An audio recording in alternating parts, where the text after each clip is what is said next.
আসসালামু আলাইকুম রহমতুল্লাহ বরকাতুহু। আশা করি সবাই ভালো আছেন এবং সুস্থ আছেন। আজকে আমি ঘন চিনি নিয়ে কথা বলবো। ঘন চিনিটা হলো সোডিয়াম সাইক্রোমেট, যেটাকে আমরা স্যাকারিন নামে পরিচিত।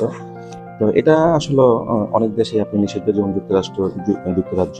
এই ঘন চিনি নিষিদ্ধ হওয়ার সবচেয়ে বড় কারণ হলো যে আপনার ব্লাড ক্যান্সারের জন্য এই ঘন চিনি খুব দায়ী, এবং কি আপনার পুরুষের শুক্রাণু তৈরি হতেও এটা খুব বাধা প্রদান করে, যার কারণে এই দেশগুলো নিষিদ্ধ করে। এটা বাংলাদেশও নিষিদ্ধ করার পরে আমাদের যে কিছু অসাধু ব্যবসায়ীরা এটা সোডিয়াম সাইট্রেট বা সাইট্রিক অ্যাসিড নামে বাংলাদেশে প্রচুর পরিমাণে আনা শুরু করে।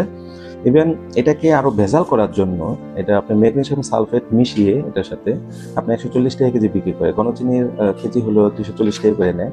তো এখন বড় কথা হলো যে আপনাকে আমি একটা জিনিস বোঝাই, যদি একটা খাবারে যদি আপনার চিনির যদি 50 কেজি লাগে, সেই জায়গাতে আপনার এই ঘনচিনি আপনার 1 কেজিতেই হয়ে যায়। মানে এটা এতটুকু পরিমাণ মিষ্টি করতে পারে, মানে 50 গুণের মতন, 45 থেকে 50 গুণ মিষ্টি করতে পারে। তো এই খাবারটা সবচেয়ে বেশি প্রয়োগ হয় যে বাচ্চাদের যে চকলেট থেকে শুরু করে বাচ্চাদের যেহেতু খাবারগুলো আছে, মিষ্টিযুক্ত খাবার, এবং মিষ্টির দোকানগুলোতে প্রচুর পরিমাণ ব্যবহার করে।